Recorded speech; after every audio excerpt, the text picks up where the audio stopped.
The Fine Gael campaign will consist of many elements. We'll have a leaders tour.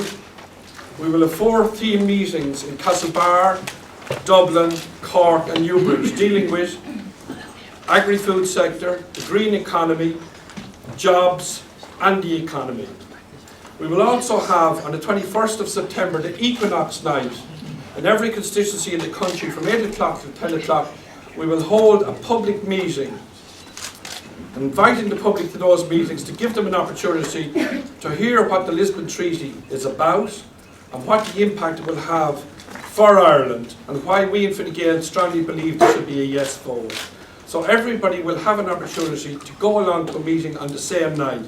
Now we have a slight derogation here due to the date, the 21st of September, that the constituencies of Cork and Kerry have been given a derogation in view of the fact that, unless it's a draw, maybe we can change it. They've been given a derogation and they will hold meetings within the 7-day period of the 21st of September.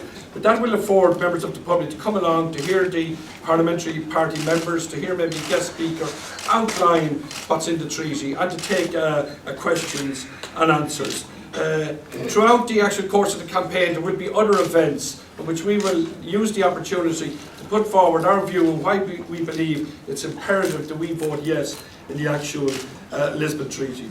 I want to make a couple of small points, and one of the things is we in Fine Gael appreciate certainly there are different opinions and different views out there and everybody's entitled to their own opinion, but what they're not entitled to is their own fact.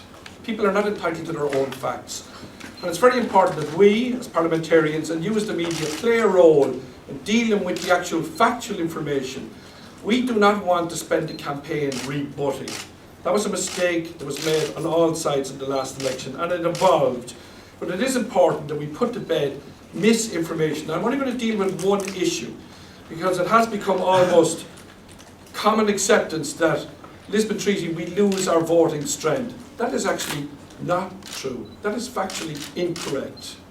At the moment, it's based on a certain number of votes out of a totality of votes, and it comes up somewhere in the region of it's 2.2% of the vote Ireland has. Now you see these posters, they talk about now based on the population we go from 2.02, and I don't want to lose you on this, to 0.8%. That is actually only half the story, and it's called double majority voting because it's the population and the member states. And based on the member states leg of it, we have 3.7% of the vote. So in simple parlance, what I'm saying is, I can stand here and equally argue that our voting strength has almost doubled under the Lisbon Treaty. So it is important that factual information should be dealt with in a factual manner and that misinformation is not allowed to lie there. We don't want to spend the next 3 weeks dealing, and we won't spend the next 3 weeks dealing with misinformation. Our campaign is going to be informed by 2 things. One is a positive message. We are going to run a positive campaign, and we feel we're on very strong ground running a positive campaign for 2 reasons. We have had a very positive experience since we joined the EU. There are lots of actual aspects of the Lisbon Treaty that will help improve the situation in Europe.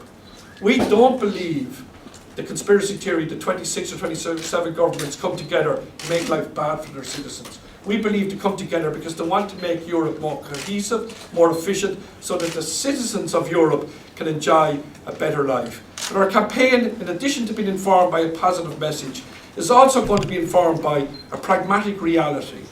And the pragmatic reality is that it's very difficult to engage with people on the issue of Europe. And as a result, the main thread of our campaign is going to be knocking on doors, meeting people and explaining to them the benefits and the importance of voting yes in the Lisbon Treaty. Because it's not a vote without consequences. There are consequences if we vote no. Now, how do you encapsulate those consequences in a printout, in a handout is very difficult.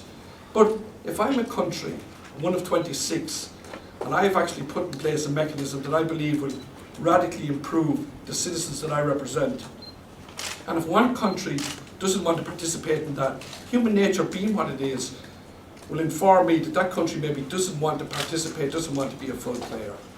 And it is important to realise that there is a consequence to our vote. So I'd say to the general public, I say particularly to Fine Gael people, get out there, we have a positive message, we will sell the positive message, and we will campaign from now We have started in the last week out knocking on doors until the close of poll to ensure that's what's good for our country. A yes vote is carried on today.